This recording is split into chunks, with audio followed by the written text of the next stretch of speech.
semuanya, bertemu lagi dengan saya. Ini adalah contoh dari huruf yang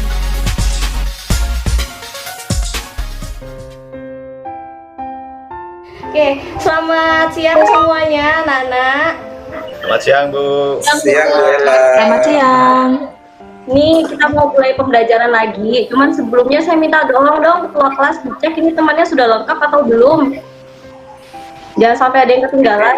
Widi dicek Widi. Widi, Gimana? Izin 2, Bu.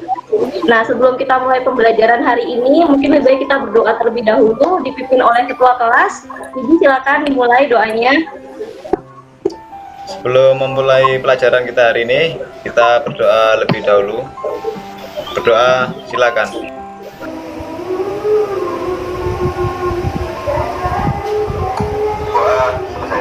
Oke, terima kasih Widi. Halo semuanya, sehat? Sehat ya. Ini sebelum dimulai saya ingatkan dulu deh, ini saya ngasih link presensi. Nanti tolong diisi dulu presensinya, soalnya toleransinya cuma 15 menit. Nanti yang terlambat nilai kedisiplinan saya kurangin loh ya. Nah, hari ini kita mau mulai pembelajaran baru nih, kita masuk ke KD baru.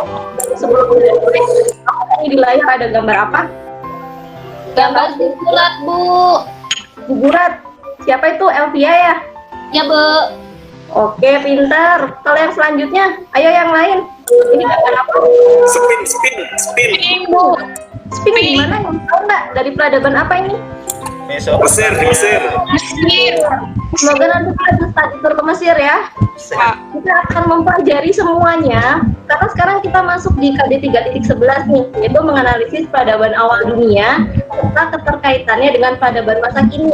Nah, kita akan kaji dari aspek lingkungan, hukum, kepercayaan, pemerintahan, dan juga sosial. Ini coba dong yang lain sebutin 5 peradaban kuno yang ada di dunia. Mesopotamia, terus apa lagi? Lembah Sungai Indus. Lembah Sungai Indus, terus India, Sungai Huangpo. Lembah Sungai Huangpo, Sungai Kuning ya nama lainnya. Terus apa lagi? Amerika, Amerika, Sungai Tigris. Peradaban Romawi Yunani, Bu. Yunani, Romawi. Nah, udah 7 ya, pinter kalian. Nah, jadi nggak semua peradaban tuh ada di sekitar sungai. Jadi nanti kita kaji, kenapa sih muncul di sekitar sungai? Terus efeknya apa nih kalau muncul di lingkungan yang sekitar sungai dengan yang nggak di sekitar sungai? Itu nanti efek ke masyarakatnya atau dampak ke masyarakatnya seperti apa? Cuman pertemuan hari ini kita fokus dulu ya. Kita akan bahas tentang peradaban Mesopotamia dulu. Kita nanti akan kaji dari aspek lingkungannya. Terus nanti kita kembangkan, kita analisis dari lingkungan ini kira-kira efeknya seperti apa ke perkembangan peradaban Mesopotamia. Terus tugas keterampilannya untuk KD ini nanti kalian akan membuat sebuah brosur sejarah bebas, boleh Mesopotamia, boleh Mesir. Itu ya. Sampai sini ada yang ditanyakan nggak? belum Bu. Belum. Nah, di sini saya sudah menyiapkan link YouTube saya. Kalian silakan aktivitas belajar mandiri dulu, kalian tonton YouTube-nya, kalian baca materinya. Terus nanti udah nonton YouTube, udah baca masih belum paham, kalian boleh berdiskusi, manfaatkan fitur WhatsApp group atau menggunakan fitur yang ada di RBK. Terus nanti jangan lupa videonya dikerjain. Kalian bisa tanya tuh dengan teman-teman, bisa ketanya saya juga. Nanti kalau sudah paham, nanti kita lakukan pendalaman materi. Nah, jadi nanti kalian nonton videonya dulu. Jadi kalau videonya udah selesai kalian tonton, jangan lupa dikerjakan LKPD-nya. Saya tunggu ya, saya kasih waktu 15 menit karena LKPD-nya cuma sedikit kok. Siap, Bu. Akan belajar tentang peradaban Mesopotamia. Nah, sebelumnya kita harus tahu dulu nih, apa sih arti Mesopotamia? Nah, Mesopotamia itu berasal dari 2 kata, yaitu mesos dan potamos. Mesos artinya tengah, potamos artinya sungai. Jadi peradaban Mesopotamia adalah peradaban yang berada di tengah-tengah sungai. Oke, udah selesai kan kerja LKPD-nya? Sekarang kita lanjut ke pendalaman materi ya. Tahu nggak kalau di masa kini kira-kira Mesopotamia itu masuk ke wilayah negara mana ya? Iran ya Bu. Iran, Bukan, Bu. Terus lagi Syria, Syria, terus Ke Turki nggak, Bu? Kita lihat petanya ya. Jadi ini kalau lihat dari zaman sekarang, di sini kan ada sungai nih, sungainya masih tetap ada sungai Eufrat sama sungai Tigris. Nah, kalau lihat dari tekstur atau bentuk negara zaman sekarang, Mesopotamia itu ada di beberapa negara, tapi yang utama ada di negara Irak. Nanti di sebelah kanan di sini ada Iran, sebelah kiri ada Arab Saudi, lalu di bagian utara di sini ada yang namanya Turki. Jadi kalau nanti kita tarik benang merah nih ya, Irak itu kan sekarang sering berperang ya, masih ada konflik begitu. Nanti kita lihat benang merahnya, kira-kira tradisi ini sudah ada sejak zaman peradaban atau di zaman modern mereka baru memulai perperangan itu. Jadi kita lihat lebih lanjut ya. Hari ini kita fokus ke lingkungan. Ini kita faktor lingkungan yang lain, ternyata karena lingkungannya yang subur, itu Mesopotamia disebut the fertile crescent moon. Nah, tadi di LKPD. Nah, ini saya tadi ngambil gambarnya dari Reta. Reta pinter gambar ternyata. Halo Reta. Iya, Bu. Ngantuk. Lo Reta ngantuk. Aduh, jangan ngantuk. Katanya bengong, Bu. Coba lihat deh. Ini kan tadi gambaran kamu. Tadi kan Iya, Bu. itu katanya bulan sabit yang subur. Tunjukin dong bulan sabitnya yang mana ya? Di antara sungai Efrat sama sungai Tigris, Bu. Itu kan bentuknya kayak bulan sabit, Bu. Warnanya apa Terbalik, warnanya? Bu. Bulan sabitnya terbalik itu, Bu. Oh, Bu. Oke, ini tadi gambarnya Reta. Berarti Reta ngerti ya dengan gambarnya. Jadi ini memang ada kayak gambar bulan sabit yang warnanya biru, tapi emang posisinya dia agak kebalik.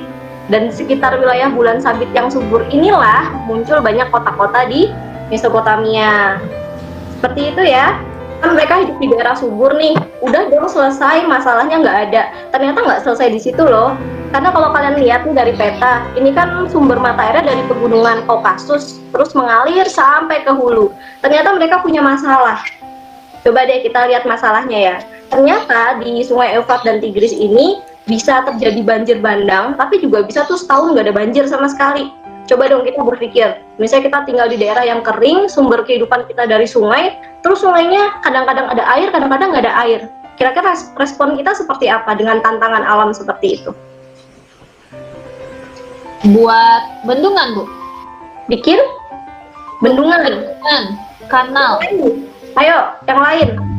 Kira-kira yang bisa kita lakukan nih.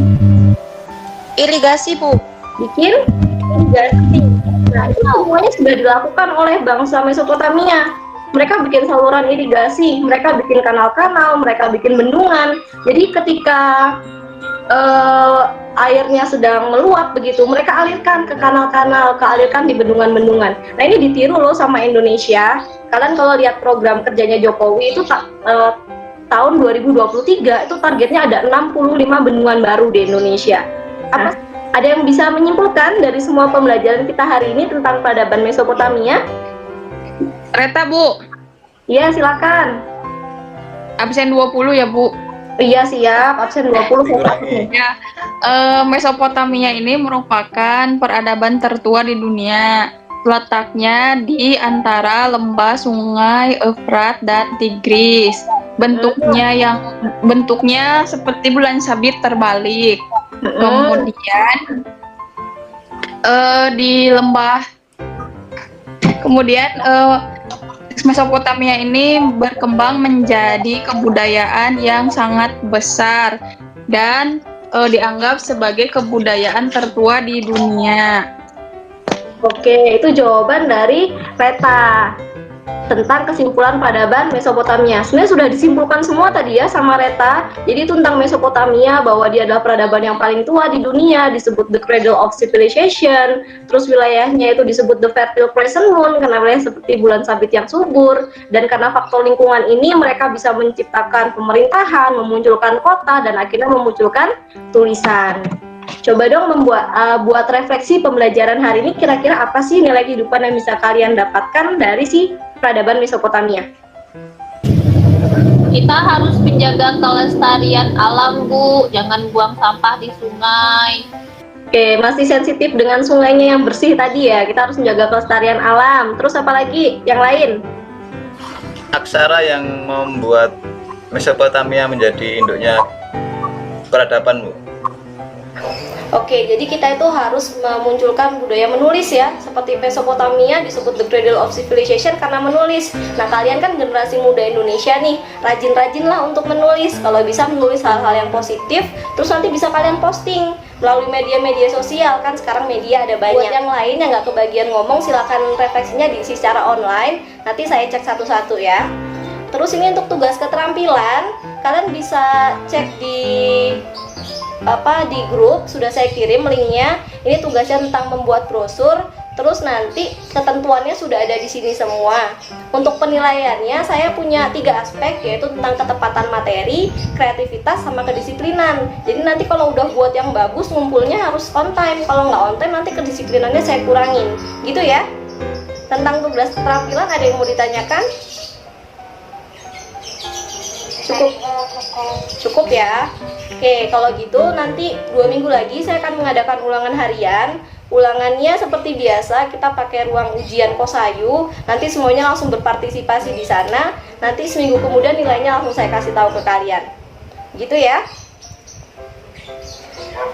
Nah, untuk pertemuan selanjutnya kita akan masuk ke materi selanjutnya, yaitu ke bangsa Sumeria. Nah, itu saja pembelajaran kita hari ini. Terima kasih sudah memperhatikan, terima kasih sudah memberikan jawaban-jawaban. Mungkin pelajaran bisa kita tutup dengan doa. Ketua kelas silakan pimpin doa. Ya teman-teman, mari Bu Ella, kita telah mempelajari tentang bangsa dunia, khususnya Mesopotamia. Bagaimana dapat memperoleh dan merefleksi masyarakat. Doa silakan. Doa selesai. Terima kasih, sampai jumpa pada pertemuan yang selanjutnya. Dadah. Assalamualaikum. Waalaikumsalam. Bertemu lagi dengan saya. Ini adalah contoh